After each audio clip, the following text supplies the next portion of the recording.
Good afternoon sir. हाँ, good afternoon आशीष।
चलिए let us start.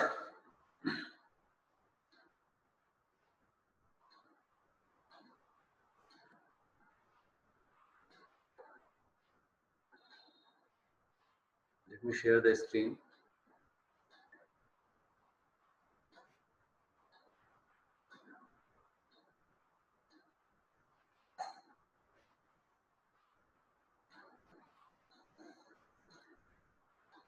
I hope the PPT is visible.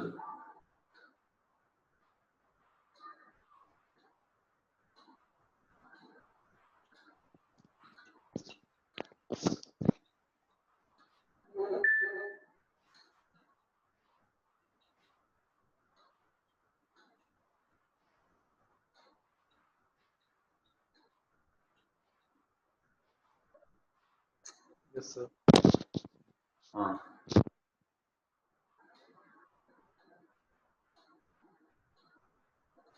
तो strategic intent में हम लोग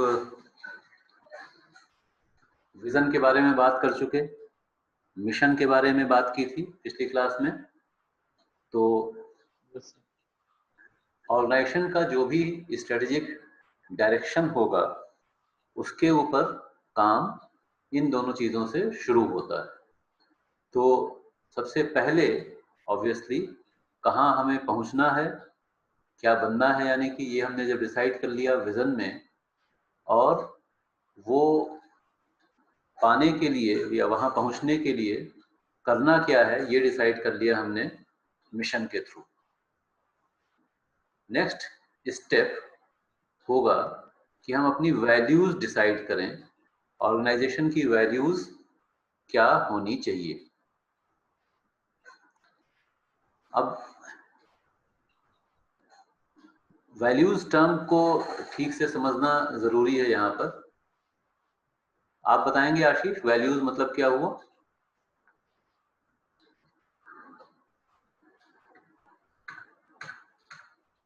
सर वैल्यूज जैसे कोई कंपनी है उसकी क्या मतलब मार्केट में जो उसका मिशन है और विजन है उससे हाँ क्या फायदे और नुकसान हो रहे हैं सोसाइटी में। हाँ, ठीक है, ठीक है, कुछ हद तक ठीक। कंपनी के पर्सपेक्टिव में हम ना भी बात करें, हम कहें कि कोई इंडिविजुअल है उसके लिए हम बात करें, वैल्यूज का मतलब क्या होगा? सर उसके लिए वैल्यूज का मतलब सर वही कि ऐसी चीज जो समाज के लिए मतलब उसका कोई भी एक्ट होता है, जो भी उसका एक्ट है वो समाज में कैसा इम्पैक्ट छोड़ता है, चाहे निगेटिव है पॉजिटिव है, ये सर। ठीक, लेकिन एक्ट जो भी कोई होगा किसी भी इंडिविजुअल का या किसी भी ऑर्गेनाइजेशन का, तो वो मतलब उससे पहले क्या होगा? एक्शन से पहले कुछ और आना चाहिए ना। यार एक्शन से पहले सर वही थॉट होगा कि मतलब हम मतलब जो भी काम करें उससे जो आउटपुट निकले हाँ हाँ, तो मतलब वो थॉट। उससे या तो प्रॉफिट हो या मतलब अगर प्रॉफिट लॉस के टर्म्स में कहें तो प्रॉफिट होना चाहिए, और अगर मतलब सोसाइटी के टर्म में कहें तो सोसाइटी को मतलब अच्छा बनाना चाहिए, मतलब हार्मफुल ना हो। हाँ। अ, अच्छा, प्रिंसिपल्स मतलब क्या होता है? सब प्रिंसिपल जैसे किसी पर्सनल के, अगर इंडिविजुअली बात करें तो मतलब उसके पर्सनल सिद्धांत की, मतलब हाँ अगर मैं ये काम करता हूँ तो यही करूँगा। यही करूंगा, हाँ। ठीक। प्रिंसिपल, कोई एग्जाम्पल प्रिंसिपल का? चाहे इसके लिए मैं कोई प्रेशराइज करे। हाँ, बिल्कुल बिल्कुल ठीक। सर जैसे कोई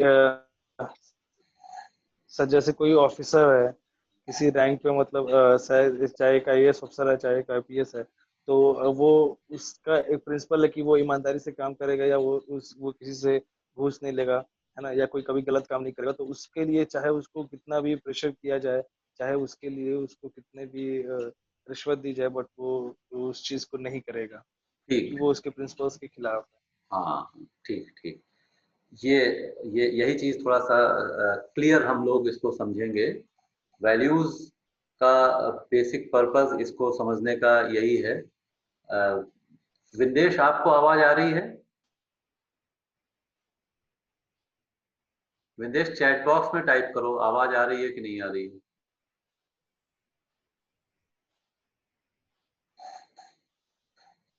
तो देखिए, प्रिंसिपल्स, तो प्रिंसिपल्स और वैल्यूज सेम हुए या अलग अलग हुए? सर थोड़ा सा डिफरेंस, स्लाइटली डिफरेंस होता है। हाँ, तो वो डिफरेंस क्या है?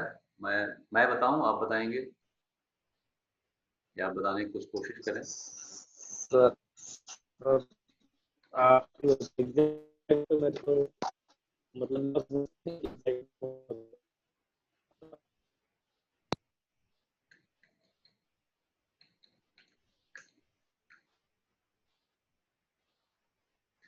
देखो, ऐसा है, प्रिंसिपल जो एक्चुअली जो आपने प्रिंसिपल का एग्जाम्पल बताया, वो थोड़ा सा वो एग्जैक्टली प्रिंसिपल ना हो करके वैल्यूज की तरफ ज्यादा है। देखिए, प्रिंसिपल्स बहुत सारे हो सकते हैं, जैसे आपने उस एक आईएएस ऑफिसर का एग्जाम्पल लिया, तो वो principle, that is the principle of honesty, है ना? कुछ भी हो जाए हम ऑनेस्टी, ऑनेस्ट रहेंगे। तो उस आईएएस ऑफिसर की जगह अगर हम आशीष को रख दें, आशीष के लिए ये मतलब आशीष भी ऐसा ही कहते हैं क्या, मैं हमेशा ऑनेस्ट ही रहूंगा? मतलब ये कोई ऐसा नहीं है कि भाई ये तो सेशन आपका रिकॉर्ड भी हो रहा है कि बाद में मैं कहीं आपको कि नहीं, आशीष ने कहा था, नहीं मैं, मेरे लिए यस ऑनेस्टी सर। जरूरी नहीं है। फिर भी अ, यही चीज अगर ऑनेस्टली पूछा जाए, हर हालत में, हाँ, कि हर हालत में हम ऑनेस्ट ही रहेंगे, लेकिन मतलब कोई भी ऐसा तरीका नहीं हो सकता है जिससे कि आशीष को जबरदस्ती करके या किसी भी तरीके से डिसऑनेस्ट रास्ते पे डाला जा सके। बताइए, हाँ या नहीं? चलो एक यस सर। अलग एग्जाम्पल लेते हैं, एक अलग एग्जाम्पल लेते हैं। आशीष ऑनेस्ट है कि नहीं? आशीष पैट्रियट हैं? आशीष देशभक्त हैं? यस सर, हाँ। एग्जैक्टली। अब इसकी को थोड़ा सा हम लोग अलग अनडोubtful। तरीके से देखें। आशीष भी देशभक्त हैं, मैं भी देशभक्त हूँ। कोई भी जो भारत में या किसी भी देश में कोई रह रहा होगा, ऐसे नॉर्मली, मतलब कुछ लोग तो भाई देर मे बी वो अपने ट्रेटर्स देश के ऑल्सो। लिए रहते हाँ, लेकिन एक पहले भाई किसी को भी आप पूछेंगे तो वो यही मानेगा, ये वही बताएगा और दिल से ही बताएगा कि हाँ मैं देशभक्त तो हूँ। नॉर्मल केसेस में एटलीस्ट एक एवरेज इंसान, एक एवरेज सिटीजन किसी भी देश का यही कहेगा। लेकिन हमारी देशभक्ति हैं। Yes sir. और बॉर्डर पे जो सैनिक है उसकी देशभक्ति क्या सेम है? कुछ अंतर है दोनों में?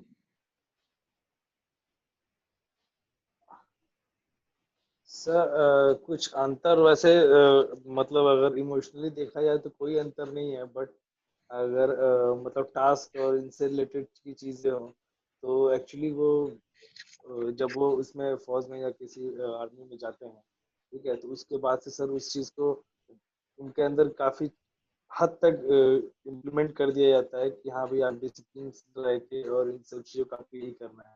और नॉर्मल सिविल सिविल जो पर्सन होते हैं वो they are not ready to take risk for anything, कि वो अपने फैमिली के बारे में सोचते हैं, उनको ये चीज उनको ये चीज सोचना अलाउड हाँ हाँ के लिए बिल्कुल। पहले सर तो देशभक्ति, इसीलिए मैंने, उसके बाद से फिर हाँ हाँ, इसीलिए ये ऐसा, छोटा सा डिफरेंस है टास्क।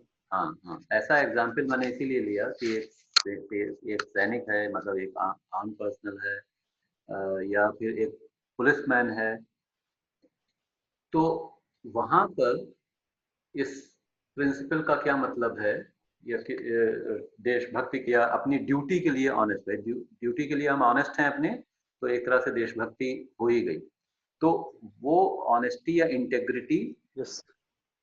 उसमें और एक नॉर्मल नॉर्मल केस में क्या डिफरेंस है।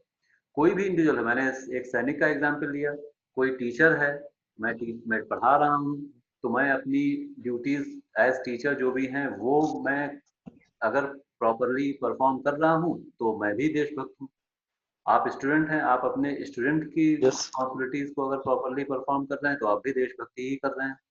तो जो भी रिस्पॉन्सिबिलिटीज असाइंड है by yes. Virtue of my position और माई प्रोफेशन में भी वो चीज हम सही से परफॉर्म करें। लेकिन अब क्या ये कहा जा सकता है कि कोई भी कैसी भी सिचुएशन आ जाए हम इससे डिगेंगे नहीं। तो मुझे याद आ गया, जैसे जब मैंने सेना का एग्जाम्पल लिया है, पुलिस का अगर एग्जाम्पल लें, एक मूवी हो सकता है, आप, पुरानी मूवी है वैसे तो आप लोगों के हिसाब से एटलीस्ट देखी हो सकता है, शक्ति मूवी थी जिसमें दिलीप कुमार और अमिताभ बच्चन बाप बेटे के रोल में थे। तो अमिताभ का जो कैरेक्टर था, वो जब छोटा था, बच्चा था, तो उसको किडनैप कर लिया जाता है, और पुलिस में थे दिलीप कुमार, उनके पिताजी का रोल जो कर रहे थे, और उनको फोन करके कहा गया किसी एक अपराधी को छोड़ने के लिए कि इसे छोड़ देंगे तो, और तब आपका बच्चा वापस मिल जाएगा। और उन्होंने जवाब दिया कि तुम्हें जो भी करना हो करो, मैं उसको नहीं छोड़ सकता। ठीक है, ये छोटा सा एग्जाम्पल, बस इतना ही, बाकी हम आपको पूरी पिक्चर की कहानी नहीं सुनाएंगे। तो मतलब ये है कि ये प्रिंसिपल वहां पर हुआ ऑनेस्टी का, अपनी ड्यूटी की तरफ वफादारी का, देश की तरफ वफादारी का भी प्रिंसिपल हुआ। और वो प्रिंसिपल इस हद तक फॉलो कर रहा है वो कैरेक्टर कि चाहे हमें कोई पर्सनल नुकसान इस लेवल का, अपने हम अपनी फैमिली के लिए भी उतना केयर नहीं कर रहे हैं, अपने बच्चे के लिए भी उतना केयर नहीं कर रहे हैं जितना हम अपनी ड्यूटी के लिए केयर कर रहे हैं।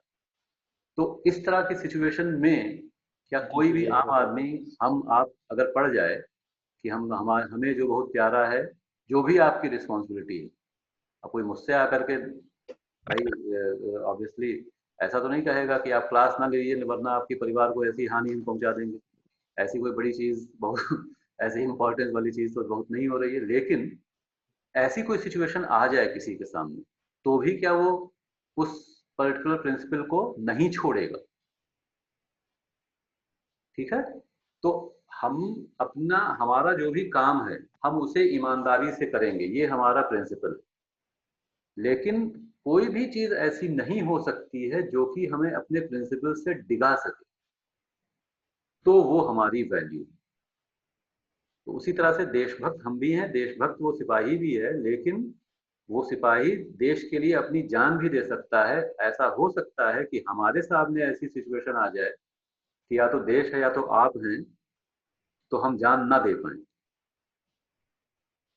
तो देशभक्ति हमारा प्रिंसिपल तो है, हैं। हमारा सिद्धांत है, हमारा आदर्श भी है, लेकिन वो इसका मतलब वो हमारे लिए वो एक वैल्यू नहीं है। वैल्यू जिसको हिंदी में हम मूल्य बोल सकते हैं, सिंपल।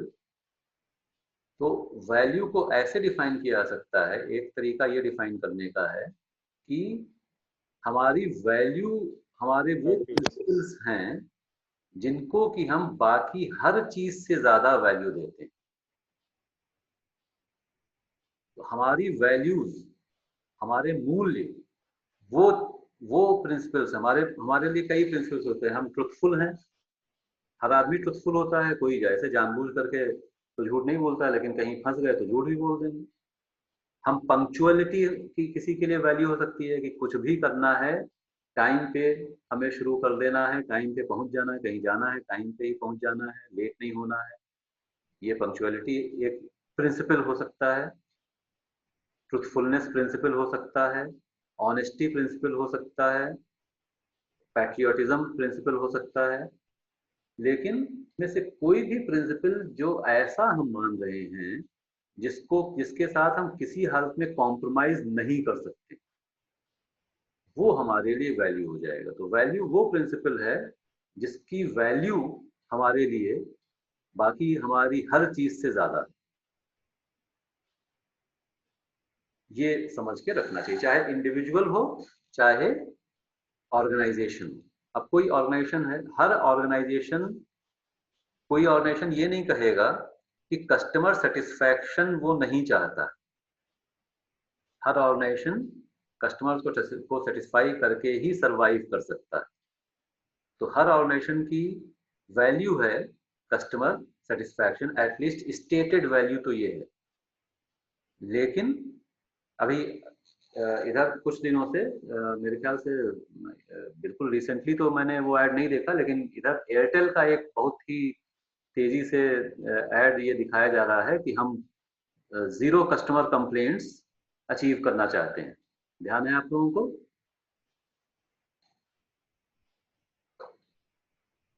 Yes sir. हाँ, वो आता है कि हमने टारगेट बनाया हुआ है कि हम हमारी कंप्लेंट्स जो है वो जीरो पे पहुंच जाएं। तो वो इसको एक तरह से, इसका मतलब है अपनी वैल्यू की तरह पोर्ट्रे करना चाह रहे हैं कि हम तब तक लगे रहेंगे। अब एक्चुअलिटी उसकी क्या है वो पता नहीं, लेकिन वो ये कम से कम स्टेट करना चाह रहे हैं, ये हर अपने एक्चुअल और पोटेंशियल क्लाइंट कस्टमर तक पहुंचाना चाह रहे हैं ये बात कि हम तब तक लगे रहेंगे आपको सेटिस्फैक्शन पहुंचाने में जब तक कि आखिरी कस्टमर भी हमारा उसके पास की कंप्लेंट खत्म नहीं हो जाती। तो ये वैल्यू की तरह पोर्ट्रे कर रहे हैं। एक्चुअली हो रहा है नहीं हो रहा है पता नहीं। तो हर ऑर्गेनाइजेशन कह रहा है हम कस्टमर को सेटिस्फाई करना चाह रहे हैं, लेकिन एक तरह से ये कह सकते हैं कि कस्टमर कभी कभी, कस्टमर इज द किंग, ये मानते हैं ऑर्गेनाइजेशन। ये कहते हैं हम मानते हैं कस्टमर ही किंग, लेकिन कस्टमर की कंप्लेंट आई तो उसमें फिर कुछ इधर उधर करके, दाएं बाएं करके किसी तरह से उसको समझा भी दें और अपना काम भी हो जाए, कस्टमर का काम चाहे हो चाहे ना हो, वो किसी तरह से सेटिस्फाई हो जाए, अपनी कंप्लेंट विड्रॉ कर ले। यही केवल पर्पज है। तो उसको हम वैल्यू नहीं बोलेंगे। एक छोटा सा एग्जाम्पल इससे रिलेटेड मैं आपको बताता हूँ। अब आप लोग भाई मतलब मैं एक बार अंडा खरीदने गया, एग्स खरीदने गया, दुकान पे गया, वहां से अंडे लिए, 1 दर्जन अंडे लिए। उसने एक पॉलिथीन में करके मुझे दे दिया। मैं निकला वहां से, बाइक पे बैठा, लटकाए हुए थे पॉलिथीन, पॉलिथीन नीचे से खुल गई और 12 में से 3-4 अंडे गिर गए। तब तक मैंने संभाल लिया, बाकी अंडे बचा लिए मैंने। अब उस समय तुरंत ही मुझे थोड़ा सा गुस्सा लगी कि पॉलिथीन तो दुकानदार ने ही मुझे दी है, उसकी पॉलिथीन गड़बड़ होने के कारण से मुझे ये नुकसान हो गया। मैं वापस उसके पास गया, मैंने कहा ऐसा ऐसा हुआ है। तो उन्होंने कहा भैया अंडे तो आपने ले लिया, अंडे तो मैंने आपको 12 दिए थे, अब क्या कर सकते हैं, आप रास्ते में जाके गिरा दिए। तो मैंने यही केवल उससे कहा कि आपने जो पॉलिथीन दी थी उसकी गड़बड़ी के कारण से मेरे 4 अंडे फूट गए, उस आपके पैकेजिंग खराब होने के कारण मुझे नुकसान हुआ है। उसने बिना दूसरा कोई शब्द बोले 4 अंडे और निकाले, 2 डबल पॉलिथीन में डाल करके, और वो मुझे दे दिए 12 अंडे। तो अब यहाँ पर कम से कम उस समय तो मुझे ये लग रहा था कि मैं जस्टिफाइड हूँ, लेकिन पूरी तरह से मेरा भी जस्टिफिकेशन नहीं था। जो चीज मुझे हाथ में दे दी गई है उसकी उसको ठीक ठीक रखना, ठीक से ले जाना, वो तो मेरी जिम्मेदारी थी। ट्रांजैक्शन कंप्लीट हो चुका था, लेकिन हमें जैसे ही उसको लगा कि कस्टमर डिससेटिस्फाइड है, उससे तर्क करना, लॉजिक निकालना और समझाने की कोशिश करना कि नहीं आप गलत हैं, हम सही हैं, यहाँ तो भाई आप मान जाइए, ऐसा कुछ नहीं किया। उसने अपना 4 अंडों का नुकसान सह लिया। तो इससे हम, एक छोटी सी अंडे की दुकान की ये बात है, बड़े बड़े ऑर्गेनाइजेशन ऐसा नहीं कर पाते। लेकिन उसके लिए मैं मानता हूँ उसने कहीं अपना विजन नहीं बनाया होगा, कहीं अपना मिशन नहीं बनाया होगा, कहीं कोई वैल्यूज नहीं बनाई होंगी। लेकिन आज तक मैं ये कई साल पुराना केस है, 5-6 साल तो कम से कम हो चुके होंगे। लेकिन हर बार जब मैं वैल्यूज की बात करता हूँ, ये मेरे अपने आप ही एग्जाम्पल मेरे दिमाग में आ जाता है और मैं स्टूडेंट से शेयर करता हूँ, क्योंकि उसके लिए कस्टमर इज द किंग की वैल्यू वाकई में वैल्यू ही थी, वो प्रिंसिपल नहीं था, वैल्यू। तो इस तरह से जब कोई भी ऑर्गेनाइजेशन फॉलो करेगा तो उसे ये कहने, ये मैं ये यहाँ पर ये कतई मेरा मतलब नहीं है कि ये चीज ऑर्गेनाइजेशन को करनी चाहिए कि नहीं करनी चाहिए, इसके ऊपर मैं बात नहीं कर रहा हूँ। केवल इतनी बात है कि अगर कोई ऑर्गेनाइजेशन ऐसा कर रहा है तो वाकई में वो customer satisfaction is it's value. अगर ऐसा नहीं कर रहा है, वो कहेगा हाँ आप अपनी कंप्लेंट बताइए, हम देखेंगे समझेंगे, कंप्लेंट जस्टिफाइड है तो आपको। अब ये एक्सट्रीम तक नहीं जा सकता है ऑब्वियसली कि भाई कोई, ये तो 4 अंडे की बात थी, 20-25 रुपए की बात थी, 20-25 हज़ार की कोई चीज खरीद करके आप इस तरह से करें तो हर ऑर्गेनाइजेशन इस तरफ कहीं तो कहीं एक कोई लाइन ड्रॉ करनी पड़ेगी। लेकिन फिर भी इस तरह से अगर चल रहा है तो इसे हम एक ऑर्गेनाइजेशन की वैल्यू मान सकते हैं। चलिए तो आगे बढ़ते हैं विद दिस बैकग्राउंड।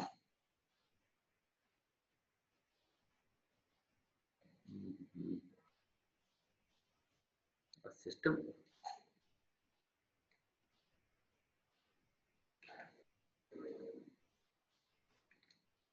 ठीक है।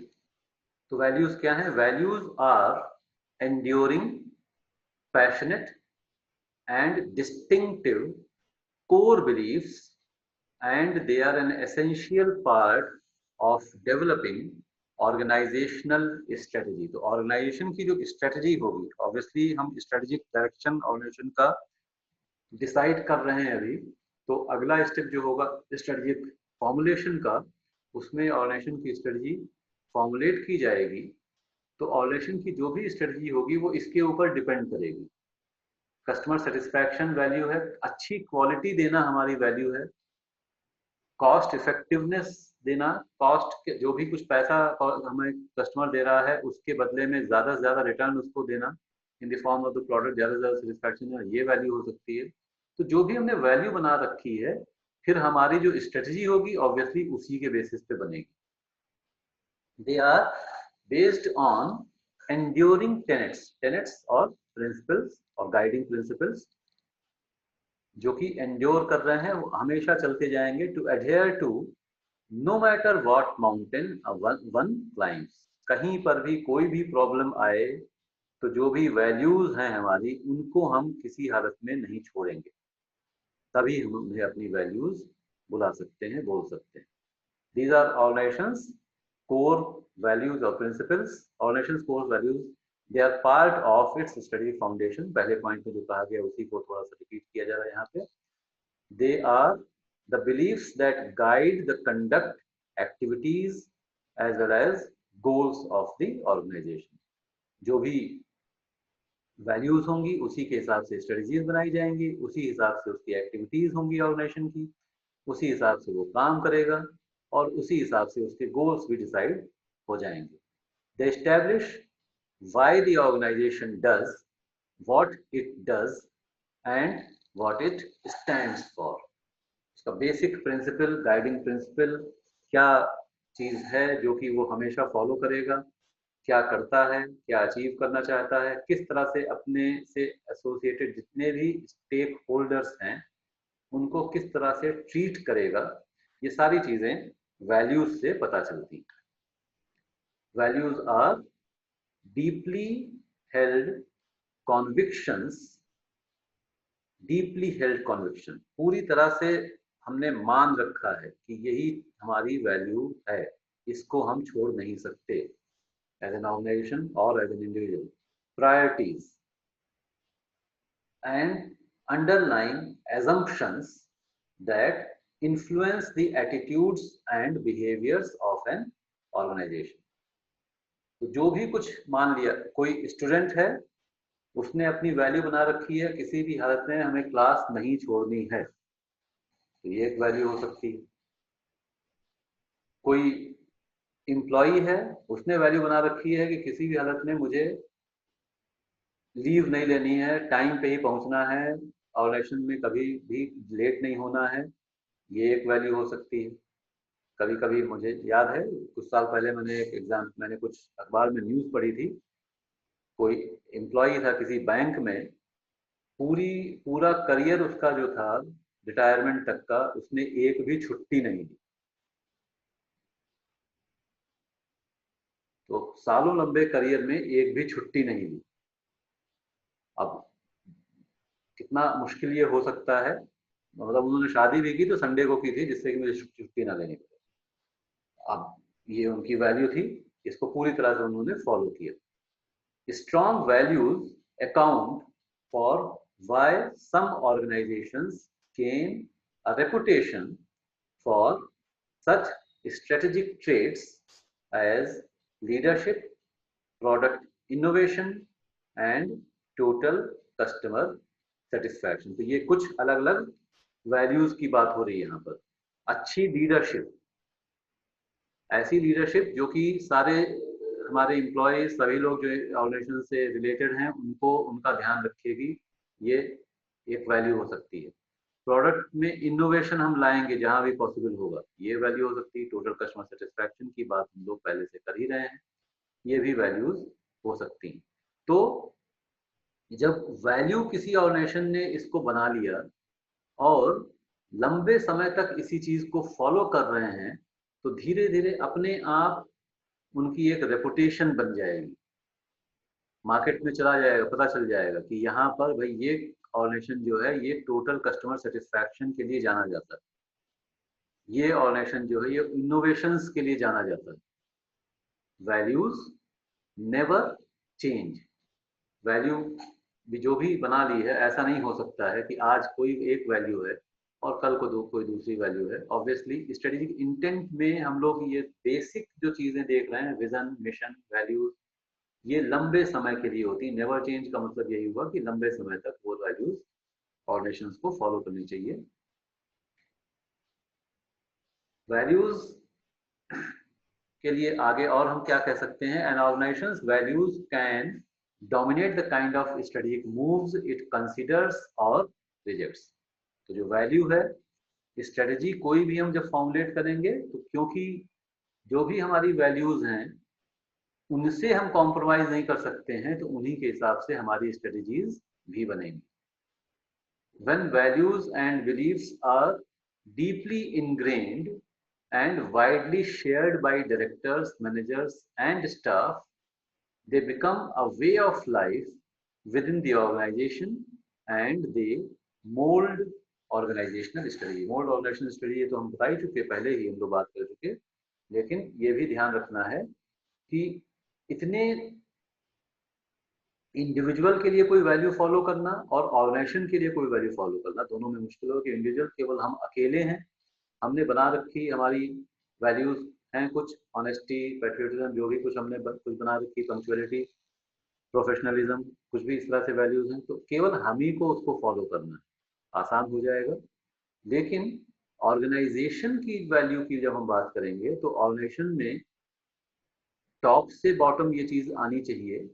टॉप पे जितने भी जो भी टॉप का मैनेजमेंट है, वो अपने बिहेवियर से उन वैल्यूज को पोर्ट्रे जब करेगा, तो धीरे धीरे वो नीचे जा करके परकुलेट होंगी और ऑर्गेनाइजेशन पूरी तरह से फिर उसमें वो चीजें एक तरह से इनबिल्ट हो जाएंगी, इनग्रेन्ड हो जाएंगी, और हर एक्शन जो ऑर्गेनाइजेशन का होगा उससे दिखेगा कि ये पर्टिकुलर वैल्यूज ऑर्गेनाइजेशन फॉलो कर रहा है।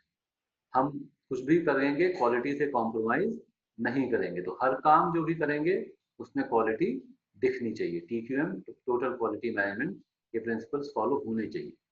तो इस तरह से कुछ अलग अलग वैल्यूज हो सकती हैं। कोर वैल्यूज जो भी ऑर्गेनाइजेशन की हैं वो कैसे फ्रेम की जा सकती हैं? तो ये कह सकते हैं हम कि जो वैल्यूज हैं वो बहुत ज्यादा नहीं होनी चाहिए, इतनी होनी चाहिए कि पता चला कि 15-20 वैल्यूज हमने बना दी। हालांकि ऑर्गेनाइजेशंस कभी कभी ज्यादा वैल्यूज भी बनाते हैं, ऐसा कोई हार्ड एंड फास्ट रूल नहीं हो सकता है, लेकिन फिर भी जब कम वैल्यूज होंगी तो एम्प्लॉयज को उनको ध्यान में रखना आसान होगा, एम्प्लॉयज को उनको फॉलो करना आसान होगा। So keep the list of values to between 5 and 7। It does not exactly mean कि 5 से नीचे और 7 से ज्यादा नहीं हो सकती, 5 से नीचे तो भी हो सकती है, 7 से ज्यादा भी हो सकती है। एक नॉर्मल एक एवरेज सी लिस्ट ये हो सकती है। They need to be memorisable to the employees. Create phrases but not paragraphs. तो सिंगल वर्ड भी नहीं होना चाहिए, पूरा का पूरा पैरा भी नहीं होना चाहिए। कभी कभी हालांकि ऑर्गेनाइजेशंस केवल एक वर्ड से वैल्यू को डिनोट करने की कोशिश करते हैं और उसके बाद फिर एक आध सेंटेंस में, छोटे सेंटेंस में या बड़े 2 सेंटेंस में उसको डिस्क्राइब करने की भी कोशिश करते हैं जिससे कि वो क्लियर हो जाए। लेकिन आइडियल तरीका हम कह सकते हैं कि कुछ फ्रेज फॉर्म में हम लोग वैल्यूज को लिखने की कोशिश करें। One word is not enough to convey the real meaning of a value. Again, this is not a rule. कभी कभी एक जो जो कुछ जनरल वैल्यूज कुछ ऐसी हो सकती हैं जिनको कि हम एक वर्ड में भी अगर एक्सप्लेन कर दें तो भी वो लोगों के समझ में आ सकती हैं, लेकिन कभी कभी उसको थोड़ा सा फ्रेज में डिस्क्राइब करने की जरूरत पड़ सकती है। Make the values specific not generic, and then it will obviously take more than one word to define the specificity। Specify करने में आपको एक से ज्यादा वर्ड लग ही जाएगा। जेनेरिक केवल हमने कह दिया क्वालिटी, तो क्वालिटी किस सेंस में वो थोड़ा सा डिस्क्राइब करना पड़ेगा। हमने कह दिया केवल कस्टमर सेटिस्फैक्शन, तो किस एक्सटेंट तक जाएंगे कस्टमर सेटिस्फैक्शन के लिए वो हमें थोड़ा सा डिस्क्राइब करना पड़ेगा, स्पेसिफाई करना पड़ेगा। Values need to be shared, while consensus may not be needed from everyone in the organization, agreement from senior leadership is certainly must। consensus मतलब होता है कि सब लोग मोर और लेस ये अग्री करें कि ठीक है हमें बहुत ज्यादा ये चाहे वैल्यू नहीं भी समझ में आ रही है, लेकिन फिर भी क्योंकि ऑर्गेनाइजेशन ने ये बनाई हुई है वैल्यू तो हम इसको फॉलो करेंगे। तो सब लोग ना सही लेकिन कम से कम टॉप लीडरशिप जो है वो उसमें कहीं पर कोई डिफरेंस नहीं होना चाहिए कि ये हमारी वैल्यूज कोई कह रहा है कोई कह रहा है नहीं है, और सारे एम्प्लॉयज तक वो वैल्यूज पहुंचना और उनका लॉजिक उनका रैशनल पहुंचना भी बहुत जरूरी है। If it's already stated in the mission statement, do not repeat it as sometimes values driven language may be part of the mission statement. तो मिशन स्टेटमेंट कल हम लोग बात कर रहे थे एक मिशन स्टेटमेंट की जिसमें कि वैल्यू भी मेंशन थी वहां पर, और मैंने ये कहा तो अगर ऐसा है कोई ऑर्गेनाइजेशन इस तरह की चीज कर रहा है तो वो जरूरी नहीं है कि दोबारा से भी वैल्यूज स्टेट की जाए, अलग से लिखें ना लिखें, द पर्पज इज सॉल्व। एक यहाँ पे कोटेशन है साउथ वेस्ट एयरलाइंस के फॉर्मर सीईओ हर्ब टेलर की। ये वैल्यूज के कॉन्टेक्स्ट में थोड़ी सी मुझे अच्छी लगी, किस तरह से वैल्यूज को ऑर्गेनाइजेशंस को समझना चाहिए इस कॉन्टेक्स्ट में है। वी ऑलवेज, ये अपनी एयरलाइन के बारे में कह रहे हैं, we always felt that people should be treated right as a matter of morality. ये एस्पेक्ट जरूरी है, ये समझना जरूरी है। ये अब जरूरी नहीं है, ऑर्गेनाइजेशंस जो हैं कभी कभी स्टेट कुछ करते हैं करते कुछ और हैं, लेकिन फिर भी इन्होंने ये कहा है कि हमारी एक तरह से ये वैल्यू हो गई कि लोगों को के साथ हम प्रॉपर सही ट्रीटमेंट करेंगे। और ऐसा क्यों करेंगे? ऐसा इसलिए नहीं करेंगे कि इससे हमको एज अ बिजनेस फायदा होगा। लेकिन ऐसा इसलिए करेंगे क्योंकि ये मॉरली सही है। सिंपल, हम दूसरे के साथ अच्छा व्यवहार कुछ इसलिए नहीं कर रहे हैं कि हम अच्छा व्यवहार करेंगे वो भी अच्छा व्यवहार करेगा, हम उसके साथ ठीक रहेंगे वो हमारा फायदा कराएगा। पर्पज ये नहीं है। पर्पज ये है कि दूसरे के साथ अच्छा व्यवहार करना सही काम। तो we always felt that people should be treated right as a matter of morality, because it is moral to treat people in the right manner. That is why we should treat them in the right manner. Then incidentally that turned out to be good business too. तो हम पहले से ये मानते थे कि हमें लोगों को अच्छे से ट्रीट करना चाहिए क्योंकि ये सही है, और लेकिन जब हमने ये करना शुरू किया तो हमें समझ में आया कि इससे हमारे बिजनेस को भी फायदा हो रहा है। However, but it didn't really start as a strategy. हमारे लिए ये स्ट्रेटजी की तरह से नहीं शुरू हुआ था। ये इस हिसाब से था कि क्योंकि ये सही है इसलिए हम इसको कर रहे हैं। It incidentally turned out that to be good business too, but it didn't really start as a strategy. It began with us thinking about what is the right thing to do in a business context. तो हमने शुरुआत की सोचने से कि सही काम क्या होगा, और we said we want to really take care of those people, we want to honor them, and we love them as individuals. Now that induces the kind of reciprocal trust and diligent effort that made us successful. But the motivation was not a strategy, it was core values. तो मतलब क्या हुआ कि हमने business अपना शुरू किया। Business शुरू करने के बाद हमने अपनी एक वैल्यू ये मानी कि हम सबको, जो भी हमारे बिजनेस से जुड़े हुए हैं, हमारे एम्प्लॉयज हैं, हमारे कस्टमर्स हैं, उनको हम सही तरीके से ट्रीट करेंगे। जब हमने उनको सही तरह से ट्रीट करना शुरू किया तो ऑब्वियस सी बात है, ये नॉर्मली होएगा ही कि जब आप दूसरों के साथ अच्छा ट्रीटमेंट करेंगे तो it will induce a reciprocal trust and diligent effort. Employee को पता है कि हमारा एम्प्लॉयर, नॉर्मली हम ऑर्गेनाइजेशंस क्या मानते हैं कि एम्प्लॉय को ऑर्गेनाइजेशन की तरफ लॉयल होना चाहिए। अब वो लॉयल्टी मिलेगी कहाँ से? जब एम्प्लॉय को समझ में अगर ऐसा कुछ आ जाए कि कुछ भी हो जाए ऑर्गेनाइजेशन भी हमारा हर तरीके से साथ देगा, तो एम्प्लॉय का भी कमिटमेंट लेवल इस तरह का हो सकता है कि वो कुछ भी करके ऑर्गेनाइजेशन का नुकसान ना होने दे, आउट ऑफ द वे भी जाए। तो जब हमने अपने एम्प्लॉयज को अच्छे से ट्रीट करना शुरू किया तो एम्प्लॉयज से भी हमें उस तरह की फेथफुलनेस मिलने लगी, और इससे फिर हमें पता चला कि हमारे बिजनेस को भी फायदा हो रहा है, और वो एक तरह से हमारे ये कोर वैल्यू और स्ट्रेटेजी की तरह से भी बन गई, जो कि शुरुआत उस तरह से नहीं हुई। तो बेसिकली वैल्यू का मतलब यही है। वैल्यू इसलिए नहीं हम किसी चीज को बनाएं जिससे कि उससे कुछ फायदा होने वाला है। वैल्यू इसलिए बनाएं, कुछ ऐसा हर इंडिविजुअल के लिए कुछ कोई ऐसी चीज तो होनी चाहिए जिसको कि वो हर चीज से बड़ी मानता है, और वो चीज अगर थोड़ी सी उसमें कुछ थोड़ा नोबल एस्पेक्ट आ जाएगा तो लोग उसके लिए आपको रिस्पेक्ट देंगे, और वो चीज फिर आपको लॉन्ग रन में भी बेनिफिट देगी, as an individual also, as a business also. तो खैर ये कल हम लोग देख ही रहे थे कुछ वैल्यूज जैसे ये हैं। वैल्यूज के एग्जाम्पल हम लोग को पता होने चाहिए। अभी बस थोड़े से एग्जाम्पल हमने जैसे लिए कि कस्टमर सेटिस्फैक्शन हो सकता है, क्वालिटी हो सकता है, कॉस्ट इफेक्टिवनेस हो सकता है, इनोवेशन की बात किया, कमिटमेंट यहाँ पर कल हम लोगों ने देखा ही था, commitment can be a good value.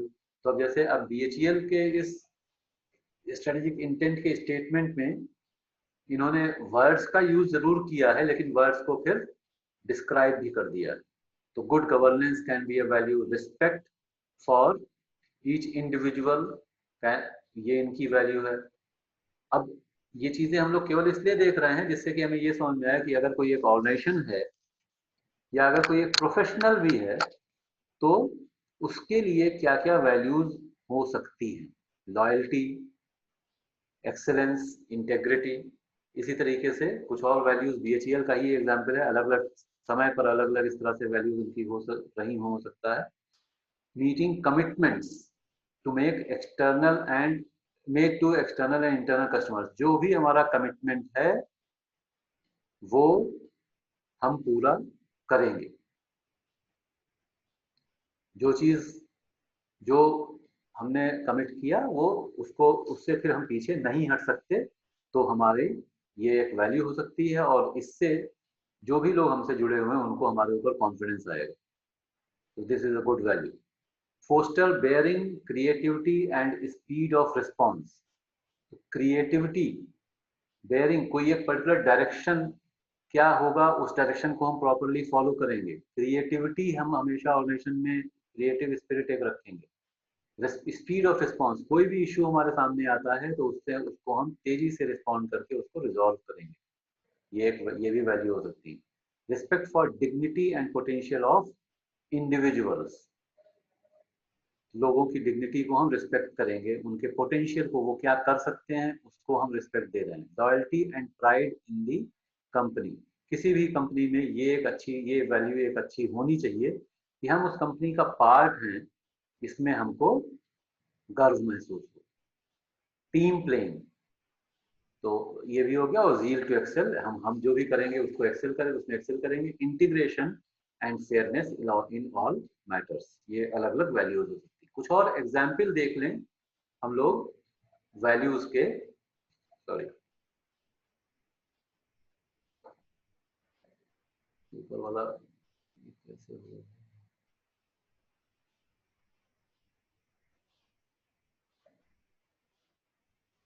हाँ, तो डेडिकेटेडनेस, कस्टमर केयर, पॉजिटिविटी, कंसिस्टेंसी, जो भी हम करेंगे एक ही तरह से करेंगे। स्ट्रेटेजिक इंटेंट, या स्ट्रेटेजिकली हम लोग काम करेंगे। ट्रस्ट वर्दीनेस, आउटस्टैंडिंग हमें होना है, जो भी करेंगे उसमें एक्सेल करेंगे।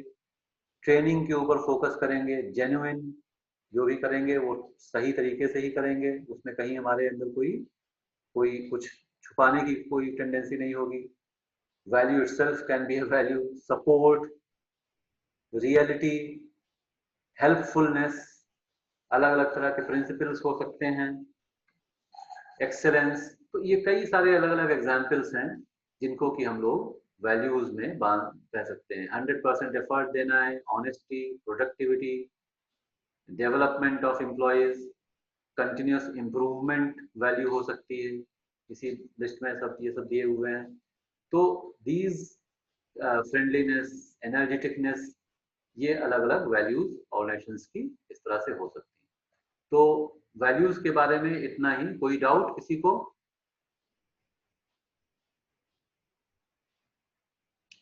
हो गए सब लगता है।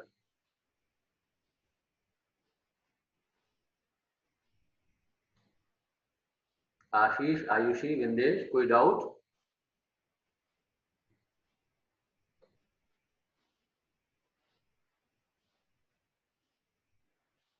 हैं आप लोग कहीं चले गए भाई, क्या हो गया?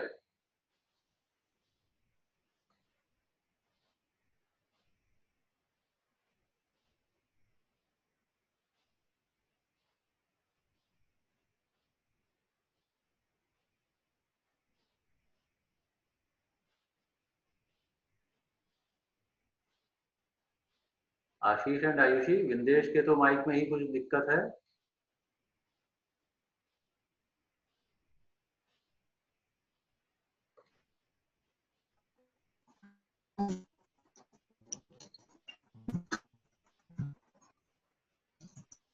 हाँ,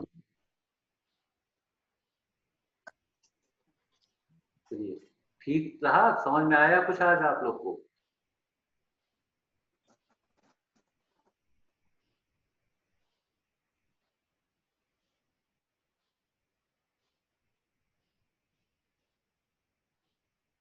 चलिए भाई, कुछ रिस्पांस तो मिले, तो कुछ मिलता नहीं।